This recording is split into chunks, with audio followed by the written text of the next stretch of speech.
warisan dari anak laki-laki. Kok gitu ya Ustazah? Kayaknya syariat apa istilahnya itu bias gender. Istilahnya anak sekolah zaman sekarang, nah. Kenapa kok syariat bias gender? Maksudnya apa? Sepertinya agama Islam membeda-bedakan antara laki-laki dengan perempuan. Pertanyaannya jadi dibalik, kalau kamu nggak mau dibeda-bedain, emangnya kamu ngerasanya sama? Laki-laki sama perempuan emang sama? Enggak, beda. Ya tapi dibeda-bedain tuh urusan warisan. Teman-teman saya sekalian saya muliakan, kamu jangan ngerasa urusan warisan perempuan lebih sedikit jatahnya daripada laki-laki, berarti sepertinya Allah lebih sayang sama laki-laki daripada perempuan. Bukan.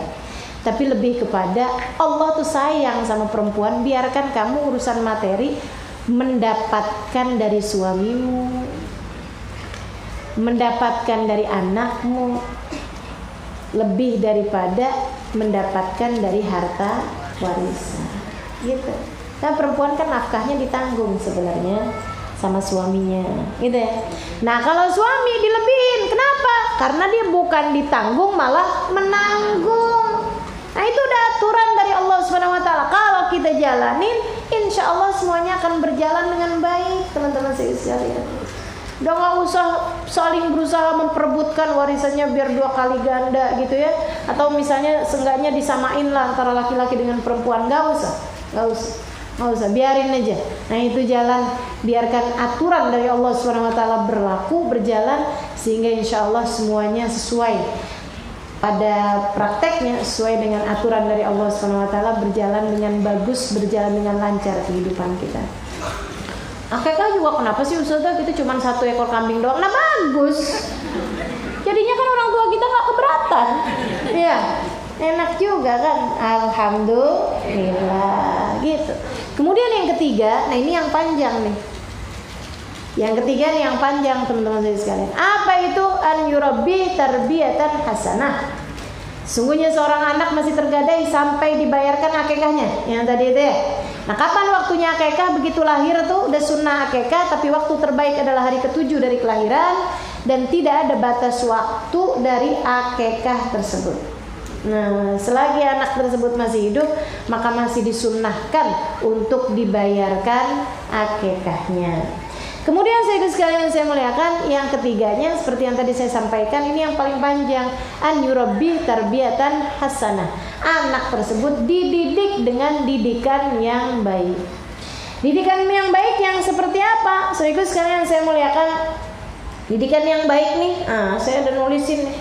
Ada 9 hal yang harus dilakukan oleh para orang tua, dan ada 11 hal yang tidak boleh dilakukan oleh orang tua.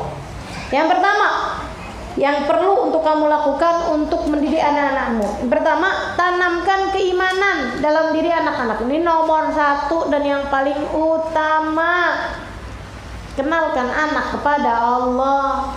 Nggak usah dikenalkan sama dirimu banyak-banyak.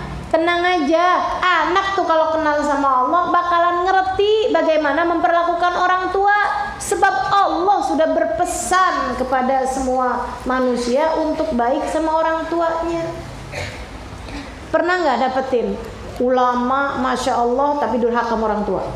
Nggak ada. Tapi pernah nggak dapetin orang kaya durhaka sama orang tua? Banyak gitu, ada. Yang ngomong nggak kaya kesini. Pernah nggak dapetin orang miskin durhaka sama orang tua? Ada tuh. Ya Allah. Teman-teman sekalian saya muliakan, jadi tuh kaya miskin ada yang durhaka, tapi orang yang ngerti sama Allah SWT nggak ada yang durhaka sama orang tuanya.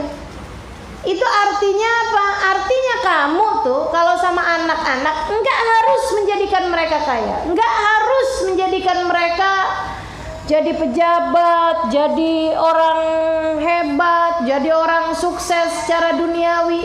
Akan tetapi kamu perlu untuk mengenalkan anakmu kepada Allah SWT sebagai sebab anak kalau udah kenal sama Allah SWT pasti bakal ngerti bagaimana memperlakukan orang tuanya. Maka teman-teman sekalian, kita belajar dari azan. Anak tuh begitu lahir sama Allah diperintahkan untuk diadzanin.